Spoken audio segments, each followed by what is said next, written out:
இந்த விநாயகர் உனக்கு ஒரு விஷயத்த சொல்றார். யானை நம்ம கிட்ட பிச்சை கேட்குங்க, கையை நீட்டி நீட்டி பிச்சை கேட்கும். ஆனா இதுவும் யானை தான், இதுகிட்ட நாம பிச்சை கேட்போம். அப்படித்தானே? நாம கேட்கிறோம்ல, அது நமக்கு கொடுக்குது இல்ல. வெளியில இருக்கிற யானை நம்ம கிட்ட பிச்சை வாங்குது. ஒரே காரணம் தான், யானைன்னா மதம் பிடிக்கும். மதம் பிடிச்சா அது உலகத்தை அழிச்சிரும். அந்த மதத்தை அடக்கிறதுக்குன்னு ஒரு ஆயுதம் இருக்கு, அதுக்கு பேர் அங்கூசம். பிச்சை எடுக்கிற யானை தன் பலவீனத்தை அடக்கக்கூடிய ஆயுதத்தை பாகன் கையில் கொடுத்திருக்கிறது. இந்த யானை தன் கையிலேயே வைத்திருக்கிறது.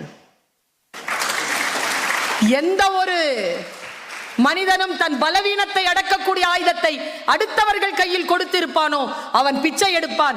எவன் ஒருவன் தன் கையிலேயே வைத்திருப்பானோ அவன் அடுத்தவர்களுக்கு பிச்சை போடுகின்ற அளவிற்கு கடவுளாக உயர்வான் என்று விநாயக தத்துவம் நமக்கு சொல்லி நிற்கிறது.